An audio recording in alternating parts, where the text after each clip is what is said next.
हमारी पाठ्य पुस्तक में संकलित ये दोहे बिहारी सतसई से लिए गए हैं।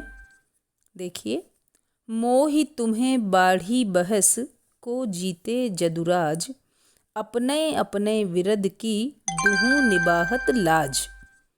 यहाँ पर यह भक्त की उक्ति भगवान के प्रति है, जो उन्हें अपनी आन की याद दिलाना चाहते हैं। मोहि तुम्हें बाढ़ी बहस, बाढ़ी बढ़ गई है मुझ में और तुम में।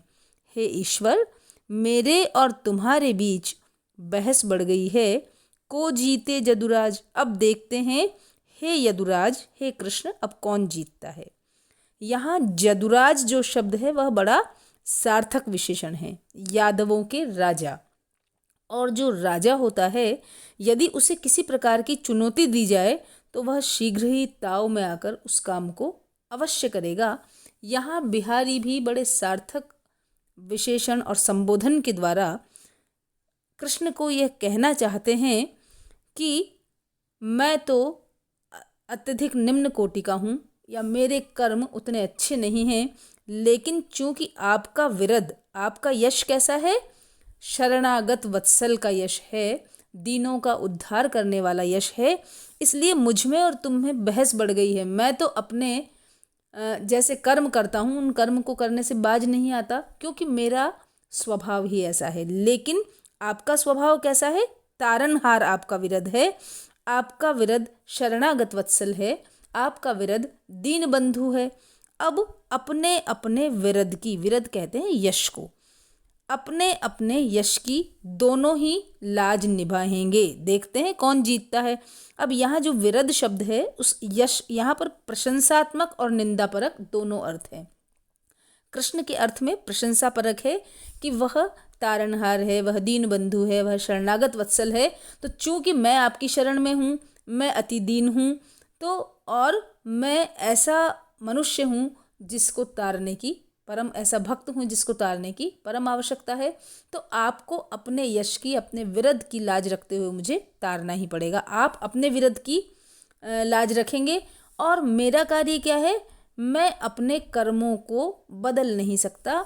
मेरी आदत पड़ गई है कि मैं इस संसार में फंसकर सांसारिक कर्मों में निरत रहता हूँ, लेकिन फिर भी चूंकि आपका विरद तारने वाला है, इसलिए मुझे पूरा भरोसा है कि आप मुझे तार ही देंगे। तो प्रकारांतर से तो भक्त यहाँ पर अपने उद्धार की प्रार्थना कर रहे हैं, और सार्थक विशेषण के द्वारा कृष्ण को वे ये कह देना चाहते हैं कि आपको मेरा उद्धार करना ही पड़ेगा। अनुप्रास अलंकार है यहाँ। समय पलट पलटे प्रकृति, को न तजे निज चाल, भव अकरुण करुणा करो, इहि कपूत कलिकाल। यहाँ कवि अपने आराध्य को उपालंभ दे रहे हैं, उपालंभ उलाहना दे रहे हैं। समय पलट पलटे प्रकृति, कि यह तो जीवन का सामान्य नियम है कि जैसे ही समय परिवर्तित होता है, व्यक्ति की प्रकृति, उसका स्वभाव बदल जाता है। को न तजे निज चाल, इस संसार में ऐसा कौन है कि समय के परिवर्तन के फलस्वरूप अपनी चाल को, अपनी गति को परिवर्तित नहीं कर लेता। अर्थात सभी कर लेते हैं, जैसे जैसे समय बदलता है वैसे वैसे मनुष्य के स्वभाव में, उसके कार्यकलाप में अंतर दृष्टिगोचर होने लगता है।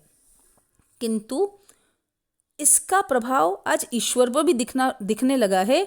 भव अकरुण करुणा करो, भव यानी हो गया है, अकरुण, अकरुण अत्यधिक निर्दयी हो गया है, करुणा से रहित हो गया है। करुणा करो, करुणा कर, जो ईश्वर है, करुणा करने वाला, करुणा का अवतार भी इस कलिकाल में अकरुण हो गया है, बड़ा निर्दयी बन गया है। इहि कपूत कलिकाल, इहि कपूत, कपूत का तात्पर्य यहाँ है कपूत, बुरे प्रकार से पवित्र यानी अपवित्र, दुष्प्रकृति वाले कलिकाल में चूंकि यह समय बदल गया है, तो करुणा कर प्रभु ने भी करुणा करना छोड़ दिया है। यहाँ कवि का उपालंभ है ईश्वर के प्रति, और वे उनसे करुणा करने की प्रार्थना भी प्रकारांतर से कर रहे हैं। यहाँ अर्थांतर न्यास अलंकार है और अनुप्रास अलंकार है। ज्यों ज्यों बढ़ती विभावरी, त्यों त्यों बढ़त अनंत, ओक ओक सब लोक सुख, कोक शोक हेमंत। जो यहाँ हेमंत ऋतु का वर्णन है। हेमंत सर्दी की ऋतु रहती है और जैसे जैसे सर्दी गहराती जाती है, दिन छोटे होते हैं और रात्रि बढ़ने लगती है। यहाँ उसी संदर्भ में बात की गई है। ज्यों ज्यों बढ़ती विभावरी, विभावरी कहते हैं रात को। ज्यों ज्यों जैसे जैसे बढ़ती जाती है रात्रि, अर्थात रातें बड़ी होती जाती हैं और रात आगे चलती रहती है, बढ़ती रहती है, त्यों त्यों बढ़त अनंत, वैसे ही वैसे अनंत बढ़ते जाते हैं। अनंत जिसका अंत ही नहीं होता, अंतहीन बढ़ जाते हैं। क्या बढ़ जाते हैं? ओक ओक सब लोक सुख। ओक ओक का अर्थ है घर घर में, समस्त संसार में घर घर में सुख की अभिवृद्धि होती है। सर्दी में रात्रि जैसे जैसे बढ़ती जाती है, हमारी नींद गहराती चली जाती है और सांसारिक सुखों की अभिवृद्धि होती चली जाती है। नींद का सुख हमें मिलने लगता है। कोक शोक हेमंत, लेकिन हेमंत ऋतु में जैसे जैसे रात्रि बढ़ती जाती है, कोक अर्थात चकवे का दुख, शोक जो है वह बढ़ता जाता है। क्यों बढ़ता है? ऐसा कहा जाता है चकवे के लिए कि निसी बिछुरा दिन मिला। वह रात्रि में अपनी प्रियतम या प्रियतमा से बिछुड़ जाता है और दिन में मिलता है। तो जब चकवे और चकवी बिछुड़ जाते हैं और रात्रि बड़ी होने लगती है, बढ़ती चली जाती है, तो उनका विरह दुख भी उसी के साथ बढ़ता है। और घर घर में सर्दी के कारण लोग दुबके रहते हैं और उनके भौतिक सुखों में अभिवृद्धि होती है। तो इसलिए अनंत जो शब्द है ये दोनों तरफ अन्वित होगा। अनंत सुख बढ़ जाते हैं, कहाँ पर? घर घर में, समस्त संसार में घर घर में अनंत सुख बढ़ जाते हैं और चकवे के अनंत दुख बढ़ जाते हैं। तो अनंत, चूँकि यहाँ यह एक ही गुणधर्म है, तो यह गुणधर्म दोनों ओर अन्वित होने से यहाँ पर दीपक अलंकार है।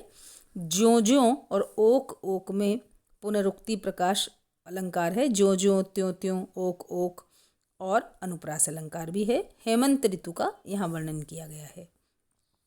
बसे बुराई जासुतन, ताही को सन्मानु, भलो भलो कही छोड़िए, खोटे ग्रह जपदानु।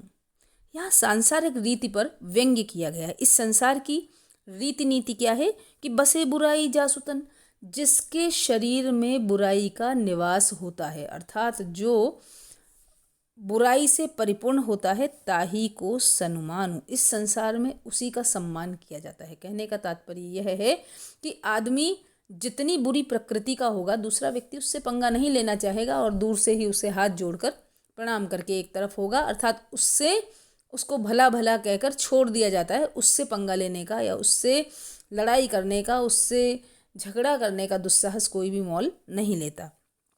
ठीक उसी प्रकार जैसे भलो भलो कही छोड़िए, खोटे ग्रह जपदानु। हमारी कुंडली में यदि कोई भला ग्रह होता है तो चूंकि भला ग्रह हमारा अनिष्ट नहीं करेगा, इसलिए उसको तो भला है ऐसा कहकर छोड़ दिया जाता है। लेकिन यदि कुंडली में कोई खोटा ग्रह होता है तो उसके लिए, उस खोटे ग्रह के लिए जप करवाए जाते हैं, दान करवाए जाते हैं, चूंकि जो खोटा है वह हमारा अनिष्ट कर सकता है। तो यह संसार की रीति है, सामान्य रीति। इस पर व्यंग्य किया गया है कि संसार में जो बुरा है, चूंकि वह हमारा बुरा कर सकता है, इसलिए हम उसको तो सम्मान देते हैं, लेकिन जो भला आदमी है, जो हमारा कोई बुरा नहीं कर सकता, उसको सम्मान देने में आदमी हिचकिचाता है। अनुप्रास अलंकार है और अर्थांतर न्यास अलंकार भी है। अति अगाध अति ऊथरो, नदी कूप सरबाई, सो ताको सागर जहाँ जाकी प्यास बुझाई। अति अगाध, अत्यधिक अगाध हो, जिसकी गहराई नहीं नापी जा सके। अति ओथरो, और अत्यधिक उथला हो या छिछला हो। नदी, कुआं, सरु यानी सरोवर, और वाई यानी वापी, बावड़ी। नदी, कुआं, सरोवर और बावड़ी चाहे अत्यधिक अगाध यानी बहुत गहरी हो या बहुत छिछली या उथली हो, सो ताको सागरु, व्यक्ति के लिए तो वही उसके लिए सागर के समान है, जहाँ की प्यास बुझाए, जिसकी जहाँ पर प्यास बुझ जाए, अर्थात जिससे जिसका अभीष्ट सध जाए वही उसके लिए सर्वस्व है, चाहे वह छोटा है या बड़ा है। यदि छोटे व्यक्ति से या छोटी चीज़ से भी हमारा कार्य सध रहा है तो वह हमारे लिए बहुत महान है, और यदि बहुत बड़ा है और उससे भी हमारा कार्य साधन नहीं हो रहा तो वह हमारे लिए कुछ भी नहीं है। तो व्यक्ति के लिए वही सागर के समान है जहाँ उसकी प्यास बुझ जाए। अन्योक्ति भी है और अनुप्रास अलंकार है। मरतु प्यास पिंजरा पर्यो, सुआ समय के फेर, आदर दे दे बोलियत बायस बलि के बेर। किसी समय विशेष के फेर से गुणी व्यक्ति का निरादर और मूर्ख का आदर देखकर कवि बिहारी की अन्योक्ति है यह कि मरतु प्यास पिंजरा पर्यो, सुआ समय के फेर। समय के फेर, यह समय समय की बात है। समय विशेष के फेर से तोता तो प्यास से मर रहा है, पिंजरे में बंद तोता प्यास से मर रहा है, लेकिन उनकी ओर कोई ध्यान नहीं दे रहा।